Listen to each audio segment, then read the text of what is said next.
여러분, 저축은행 위기 온다. 대출이 너무 많이 늘어났다. 그 단서는 여기에 있습니다. 지난 10월 현재 여신잔액입니다. 95조 5,783억 원입니다.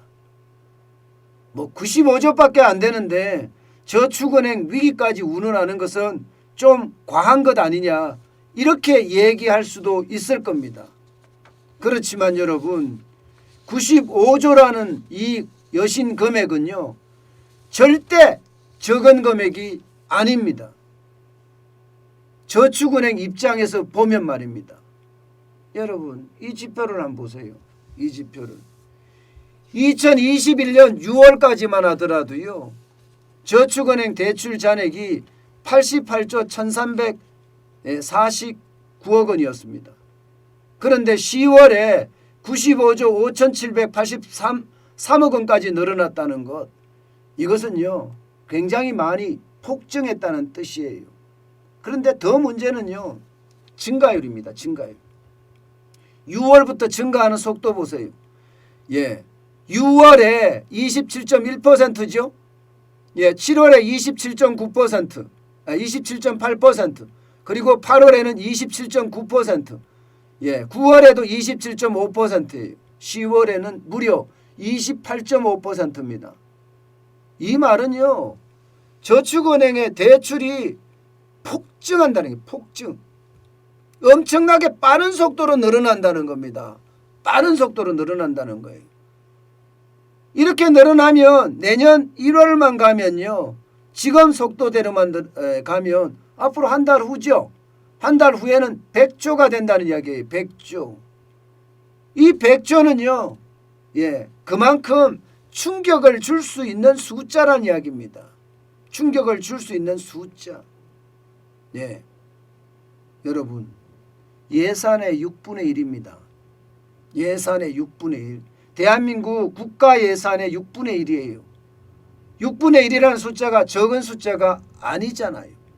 그렇기 때문에 충격이 온다는 이야기입니다. 게다가 여러분, 다른 업권보다도 지금 대출 증가 속도가 너무 빠릅니다. 은행은요 4.7% 늘어나고, 카드가 많이 빨리 늘어나요. 6.9%, 캐피탈도 빨리 늘어나요. 7.9%. 저축은행은 13.9%예요. 다른 어디보다가 지금 빠른 속도로 늘어나고 있습니다. 물론 정부가 은행에 대한 대출 규제, 이게 총액관리 기준을 한다고 하니까 지금 결국 풍선 효과가 일어나서 카드나 캐피탈이나 저축은행에서 많이 일어나고 있다, 이렇게 이야기할 수는 있습니다. 그렇지만 금액이 너무 크다는 사실이에요. 금액이 너무 크다. 그리고 너무 빠르다는 겁니다. 저축은행이 작년만 하더라도 6.4% 늘어나는데 그쳤거든요. 그런데 2배가 넘는 숫자로 지금 늘어나니까 여기에 충격이 있을 수 있다는 이야기입니다. 더 심각한 것은 여러분, 이 지표입니다. 이 지표. 이 지표예요. 여러분 보시다시피 다중채무자 비중이 67.6%까지 늘어났다는 사실입니다. 다중채무자라는 것은 세개 은행 있죠. 세개 금융권. 적어도 1금융권, 2금융권, 카드론, 이렇게.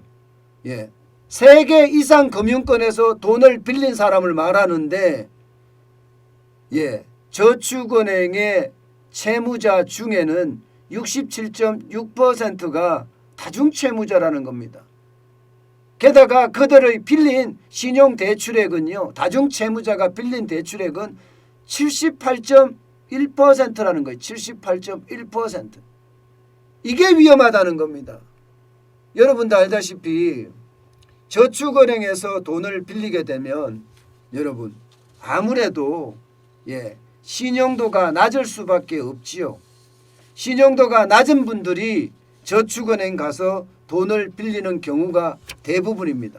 물론 요즘은 대출 규제를 했기 때문에 신용도가 높은 분들도 저축은행 가서 받는다고 이야기하지만 일반적으로 보면 은행에 비해서 상대적으로 신용도가 낮은 분들, 뭐 소상공인이나 중소기업인들이나 이런 분들이 여기서 빌리는 것도 사실이에요. 그러다 보니까 말입니다.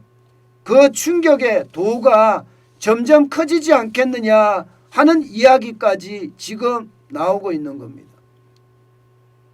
이게 결국 다중채무자는 다발성 어떤 폭발을 만들어낼 수도 있잖아요. 그래서 위험하다 하는 이야기가 점점 나오는 겁니다. 그럼 언제처럼 위험하느냐? 여러분 2011년에 저축은행 사태 기억하시죠? 저축은행이 줄줄이 무너졌을 때가 있습니다. 그때처럼 지금 상황이 그렇게 갈 수도 있다는 예측이 조금씩 나옵니다. 왜냐고요? 기본적으로는요. 대출 만기 연장 금액하고요. 이자 상환 유예 금액이 너무 크다는 거예요. 저축은행도 똑같이 이자 상환 유예가 됐고 대출 금액의 만기 연장이 됐거든요. 지금 1금융권, 2금융권, 3금융권 다 합쳐서 대출 만기 연장 금액이 261조 2천억 원이 넘습니다. 그런 상태에서 말입니다. 이게 내년 3월 이후가 되면 만기가 되거든요. 4월부터는 갚아 나가야 됩니다. 여기다가 금리 인상을 하게 되면 어떻게 됩니까, 여러분? 금리 인상은 엄청난 충격을 줄 수밖에 없어요. 그 어느 때보다. 그 어느 때보다 엄청난 충격을 줄 수밖에 없습니다. 사실 2011년에도 그랬습니다.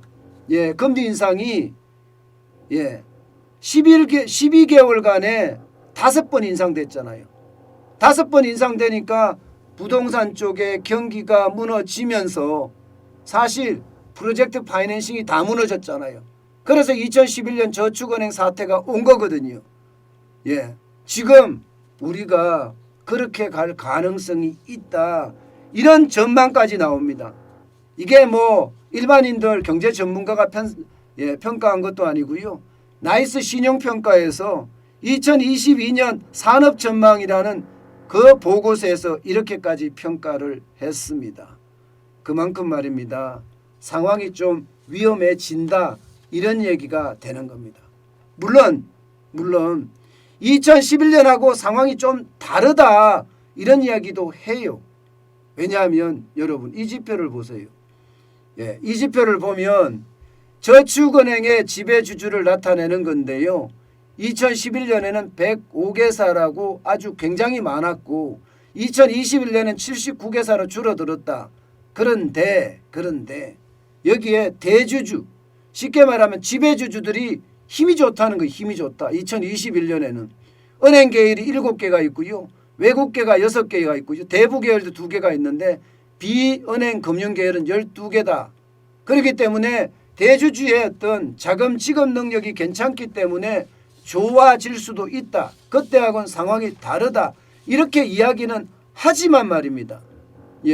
왜냐하면 2011년에는 은행 계열이나 외국계나 대부 계열은 없었거든요. 개인 지배주주들이 많았기 때문에 아마 문제가 있었지만 지금은 좀 상황이 다르다. 이렇게까지 이야기를 하고 있는 겁니다. 여러분, 저는요. 모든 상황은 지켜봐야 된다고 생각을 해요. 지켜보면 그 상황이 얼마나 최악으로 갈지 아니면 차선으로 구해질지 볼 거라고 생각합니다. 중요한 것은요. 은행 계열에 뭐 대주주들이 많다고 하더라도 지배주주들이 많다고 하더라도 외국계가 많은 부분을 차지하고 있다고 하더라도 이게 한꺼번에 동시다발적으로 터질 때는 감당할 수가 없다. 이런 얘기까지 하거든요. 그런데도